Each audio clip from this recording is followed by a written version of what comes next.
This is going to be a massive social challenge. And I think ultimately we will have to have some kind of universal basic income. I don't think we're going to have a choice. Universal basic income. Universal basic income, I think it's going to be necessary. So it means that unemployed people will be paid across the globe. Yeah. Because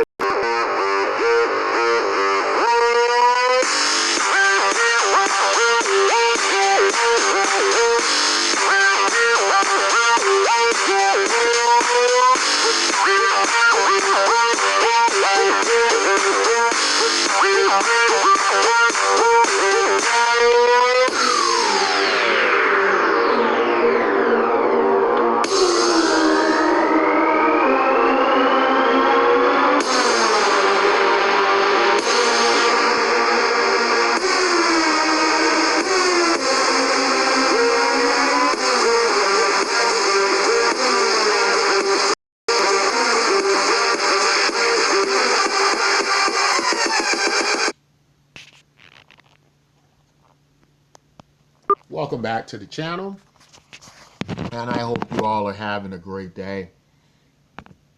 So we want to talk now about the release of Tesla humanoid robot, which is in the works for Tesla. And of course, Elon Musk, ever the showman, has this very interesting presentation recently at CNET that talks about the purpose of this humanoid robot. Now, what I want to talk today about is not only what Elon Musk just stated about universal basic income, but I want to talk specifically about it in relation to cryptocurrency, because what many people in this area now of universal basic income, many people who are predicting futurists how it will end up. Many of the strong advocates for universal basic income are starting to see the very relation between universal basic income and cryptocurrencies, blockchain technologies. And the reason for this is because I think they've been able to put together what's going to be the best platform to launch universal basic income on. I think it's becoming ever so more clearer the reason that we're going to need universal basic income in the future. But what would be the best platform to launch it on? And many people are agreeing that this isn't something that's going to be able to be really done at the government level. Now, that doesn't mean that the government may not have to lead the way on this like it's done in many fields. And it doesn't mean that the government won't play a big part in universal basic income. But I think ultimately what it means is that that universal basic income is something that will have to exist onto itself, for itself, and carry its own value to itself. And that might proceed outside of government control, government economies, government currency systems, and it may just have to move into a future technology that is going to rid itself of many of the issues that we may find in a government approach, like inflation, if that even is a thing or would be a thing in universal basic income. So why is this, why am I saying that the Tesla reveal of the bot and speaking about its impact on cryptocurrencies? Well, again, much of my focus is on the relationship between universal basic income and the importance of cryptocurrencies to it. But when a large company like Tesla starts to experiment with things like this, the type of budget Tesla has. For example, I will, if you've seen this one, it's probably the most advanced humanoid robot we've seen to date, the Sophia robot. It's done by Hanson Robotics, a very smart programmer, Ben Gertzel, working with essentially, some artists and, people who may have had some connection to Disney World, and you've seen all those very interesting animatronics that they have, and so on and so forth. But there have been like this collection of people working on the Sophia bot, and it's mixed emotions about the Sophia bot. Some people see it as a type of what could be deemed maybe as a puppeteer stunt. But you know, there have been some advancements there, and with her becoming more human-like. But even in that, all of these things, there are still some limitations, and a lot of that limitation generally ends up being money and budget. So my point is, I'm pretty sure that Hanson Robotics, that's doing many of these humanoid, you know, cutting edge robots, or as close to cutting edge as we can get right now, I think that they would have still significantly a lower budget than what Tesla's going to have with this bot. Even when Elon during the presentation was asked about how he felt about decentralization of this, robot, seeing that this was a lot of his argument about the dangers of AI, super AI, and maybe in this case even humanoid AIs, and their arrangement and their relationships with human beings, the Terminators, as it were.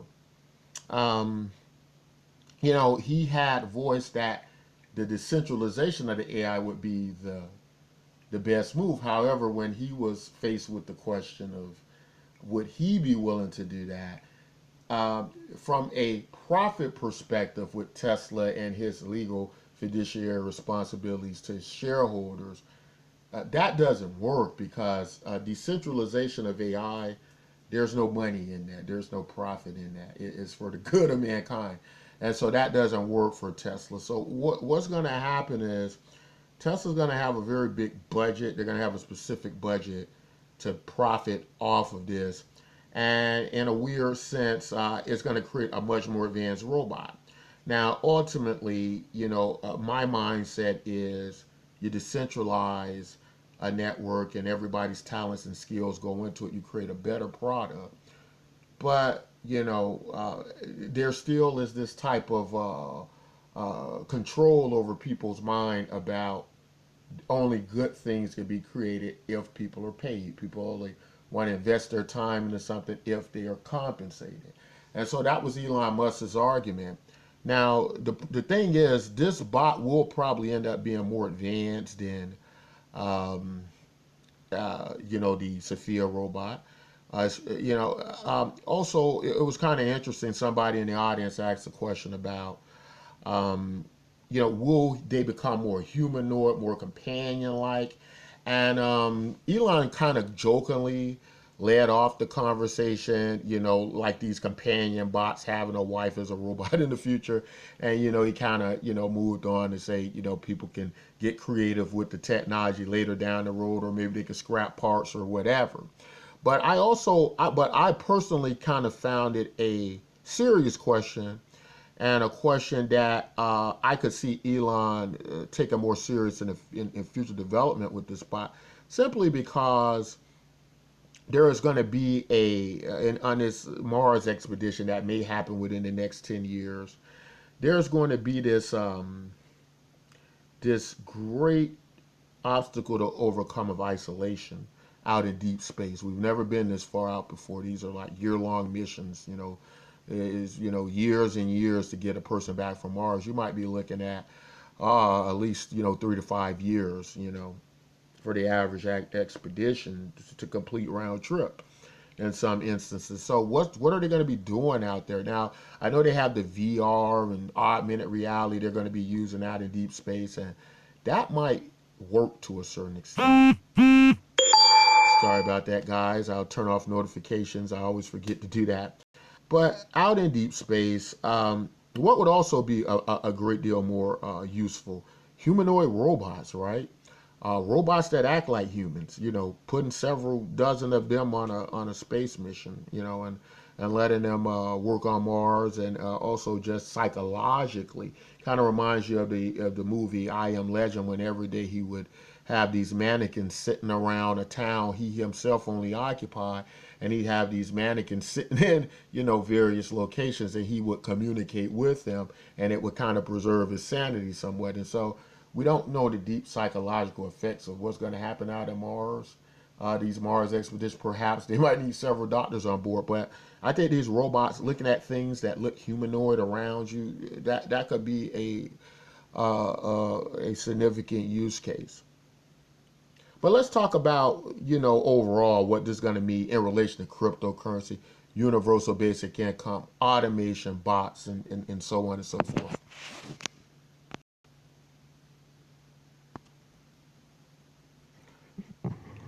Yeah, so want to talk about the implications of what this Tesla bot can become. So in these initial stages, in these early stages, besides having a big, budget, as Elon expressed, that decentralizing this property, wouldn't be in the best interest of Tesla, right? It's not profitable for Tesla to spend a lot of money to do that, and if they aren't going to be able to spend a lot of money, then they're going to be able to get less things done, in that, in that perspective. But let's look at the initial stages. Let's kind of graduate it up. Looking at the Tesla bot, it's first going to be mostly in relation to the software of the car. And what Elon was saying is it even though they won't exactly decentralize the software, but it might be possible for it to be distributed into many, many automobiles, and these can network together, right? And so it still doesn't have to be a system with less development, less network. It can and more communication with more vehicles on the road. The software could actually be licensed out to other manufacturers, right, and installed. And your Tesla could be communicating with this vehicle over here. So those kind of things can occur. Now, with that software and maybe with the communication of this humanoid bot in relation to the software, can you imagine like a type of with Tesla concierge service with the bots? Maybe you kind of chauffeured around in this driverless Tesla, kind of got this humanoid bot sitting up there like he's driving the car, communicating with the car. He's doing other things provided now with this Tesla service, like taking your groceries in the house, because that dexterity, that seems going to be one of the main topics or one focus areas of the focus on the usefulness of the Tesla bot, right? So being able to grip and hold things, being able to maneuver and walk and do these various actions, is going, as a bipedal bot, a humanoid bot, there are going to be some concierge activities that open up with just owning and driving Teslas in addition with, these bots. I remember some years ago, it was a company that made dummies, and the purpose of the dummy was just to sit up in the car right around with, in particular, female drivers, and that would convince people who could be assailants or people who could be potentially harmful, that they were accompanied by someone, a large male perhaps, that would create some security and defense for them if it came to that. But there could be a number of applications that could then move on to more development advancement in the bots, and overall just humanoid bots doing a variety of things. So it could be the stepping stone for those type things. And what begins to happen then, well, of course, through the development and the use of these bots through various humanoid-like activities, with the dollars behind it to advance the bot. Maybe Tesla opens up another bot area and they take over creating these next future generation bots. That has happened before. Car manufacturers have become other industries. BMW, used to make aeroplanes, right? That is what the logo is about. The logo is supposed to be a propeller, an airplane propeller against a blue sky, right?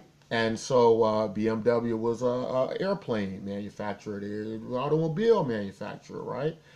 And some of them go on to be, fashion and furniture makers. But there's no reason that the development into the Tesla humanoid bot can not only be used on Mars missions and expeditions, but there's no reason it can't be used in our everyday societies through that development, right? And to the point they could just fork off into a specific robotics company. And we got something like Skynet and the Terminator. That too is very possible. So all very interesting, but I wouldn't put it past them. Now, where cryptocurrencies come in a world like that, I believe this is going to speed up the process ever more so for cryptocurrencies, especially universal basic income cryptocurrencies, like Elon said at the beginning of the video. And systems are going to need to exist to facilitate that. And we're on one right now, bitcoinnyk.com, a universal basic income cryptocurrency that uses an algorithm that basically allows for you to various things you do on networks you're part of. You get the cryptocurrency as now as a means of support and sustenance. And as the network grows, of course, the most valuable it grows. Right now, starting off, it's worth very, very little. I just want to put that out there. People come, people come looking for, oh, this is going to save me, this is going to put food on the table, this is going to do this. And no, it's going to do none of that. This is the prototype. This is the beginning of a system that can perhaps in the future facilitate that. So if you're even coming on the project, come for those reasons. Don't come because you're interested in universal basic income. Come because you want to create solutions for the future and you want to grow in value with that network. Don't come to make quick money. Don't come because you need $20 or $100. Don't come because you're looking to get rich but afraid to get scammed. Those are none of the reasons to be part of this project. And if you're thinking like that, do yourself a favor, do not come. But if you do come, leave your pocketbook at home, understand what we're doing here, see the relation between this and what's happening with robotics, artificial intelligence, technologies of the future, and why big tech gurus like Elon Musk start off this video saying things like universal basic income is going to be necessary. And he's creating bots now to take more jobs. What are we going to do to facilitate this? Now, it's not Elon's fault. If he didn't create the bot, somebody else would. And that's part of why we got the exhibit, because he was saying if they did create the proper bot for the proper Tesla product, somebody else would, and he was concerned about them not doing it better. Same thing here with us. We're trying to do universal basic income. We think we understand enough. We think we're going to do a better job at it. But we don't think this is going to be separate from cryptocurrencies. Cryptocurrency is going to play a huge part in this. This is not something your governments can handle on their own. So that's the message we want to bring to you all today. We hope you enjoyed the video. Don't forget to join bitcoinnyk.com. Questions, comments, concerns, leave them in the comments section, or visit us on our Discord, or visit us on bitcoinnyk.com. That's all we want to say in the video. Until next time, as always, take care of yourselves and each other.